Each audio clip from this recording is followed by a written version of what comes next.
All right, I thought together we would make some caramelized onions, and I would be doing it using my cast iron pan since I had some questions on how I do the calorie count. So I thought I would start off by just chopping up some onions, and then I'm going to show you how I do it in my cast iron pan, and it doesn't add a lot of calories because of the way I actually sweat the onions instead of just frying them in bacon grease, which, as you guys know, is my favorite fat. So my knife is a little bit, needs a little steeling here. So there we are, should help a little bit. I picked up some onions today. I wanted to get the big bag of big giant onions from Costco. That was $8 for 10 pounds, but I got lowered into a bag of $3 onions, and of course the disadvantages are these little teeny weeny things. So of course it's going to take me forever to peel them and cut them and get them ready. But anyways, I cut off the end of the onion where the root is attached, and then I am going to cut it cross or lengthwise, and this is creates a julienne onion. And I like to do this because when you caramelize the onions, you want them to be able to be applied, and usually use quite a bit of them, and you want them to be easy to handle. So if I made tiny little itty bitty pieces, I wouldn't be able to kind of pick them up and scoop them. And if I do them this way, they are super easy because they kind of clump together, and when you go to put them in things, they are, anyways, obviously just easier to handle than a whole bunch of chopped up onions. And I'm making more than I need because these keep really well in the fridge. I add them to a million things, and you can even freeze them.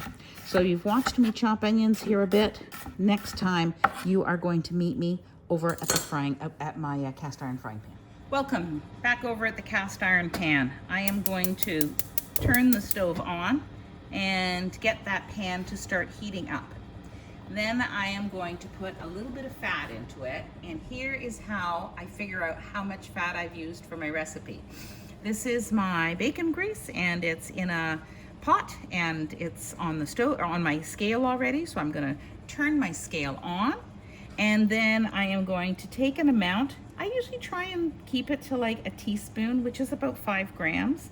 And so if I pick this up, you can see that is going to be, that's 42 grams. It's actually in fractions. There we are. That's 42 grams. Oh geez, that includes the spoon. Let's try this again. Okay, so now this is 0.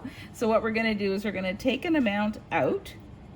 So that's about 3 grams of bacon fat, right? Isn't that cool? So you can figure out exactly, 3 grams of bacon fat, which is 5 grams is about a teaspoon. So I'm just gonna take just a little bit more.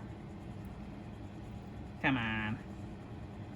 Don't fight with me on this. But there you are. So now I know that I have used 5 grams of bacon fat to cook my onions in. I didn't have to measure it. I didn't have to clean anything. See, this 33 grams includes the weight of my poor little spatula. So that's all done for weighing, and I'm just going to take it and put that away.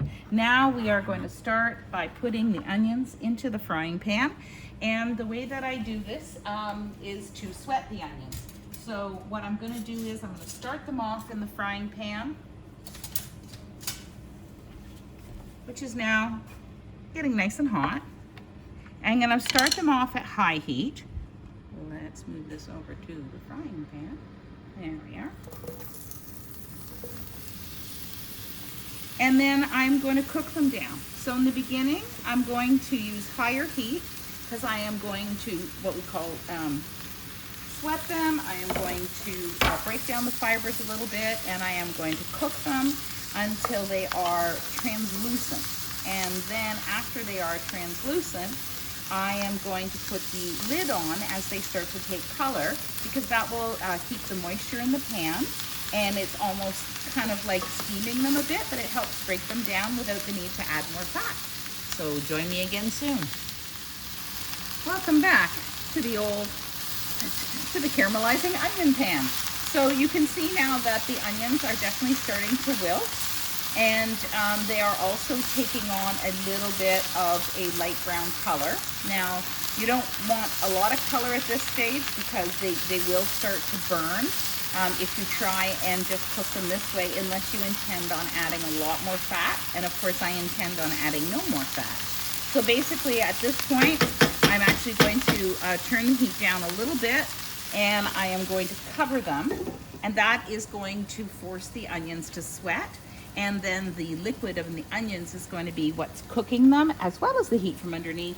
But then when we come back in a couple of minutes, you'll see that they are going to start cooking, and they're going to be a lot softer without me having to add any more fat. So the onions are continuing to cook, but I noticed that there was a little bit of steam that was coming out from the side of the pan, and I don't want to lose all this moisture or the onions will stick and burn. So you can see the moisture that dripped back off. So I just wanted to open it up so that you can see how they're coming along. But my next step is going to be to turn the heat down a little bit so that there's not so much steam coming out. If you have a really tight fitting lid, this probably isn't a big problem, but this is, my cast iron pan didn't come with a lid, so this is just like, you know, the closest pot lid that fits. Okay, back for another little stir.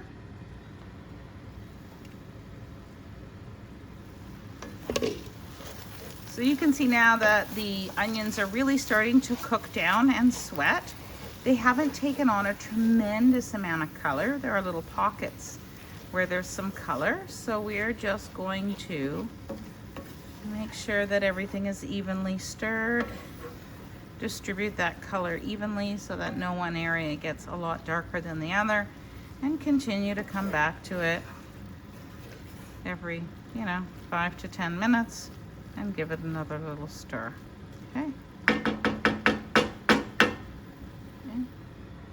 There goes the lid. And we're taking the lid off. And as you can see, it's taking on more color. I really like my onions to be quite deeply colored. So this is definitely not enough for me to call this caramelized onions. But if you just wanted sauteed onions, you could stop here. But you can see by leaving the lid on, loads of moisture, no burning, lots of water's coming out of the onions. And the only thing I would say is that towards the end, if I found it too wet, then I would just do like the last 10 or 15 minutes with the lid off. But right now, having the lid means that I can go away and do other things while these guys are cooking. Okay, we're getting close to the end here, I think, anyways. We'll lift this up. They're actually still a little bit pale, so I'm gonna go a little bit longer. I wanted to start filming another video because I want to make something else that I want to show you, but this really could stand to be quite a bit darker, so I am gonna go and busy myself for a little bit. I'm really tempted to turn the heat up, but you know what happens when you do dumb things like that. The next thing you know, you've got something cooking way faster than you want to. But I might put it on just a little bit faster with the lid on. See if I can get that colored just a little bit more. But it is coming along very nicely, and it is very laissez-faire. I'm not doing anything or touching it in between these little videos that I'm shooting. So we'll see you in a bit. All right, time to go. And look at this now. It has taken on some more color. It's also starting to stick a little teeny bit to the bottom of the pan. As you can see, I've turned the temperature up. So what that means is that I need to, just be really careful, because if any of this sticks, then I'm gonna have a heck of a time cleaning my pan. But I also think for me, this is probably where I'm gonna end this caramelizing.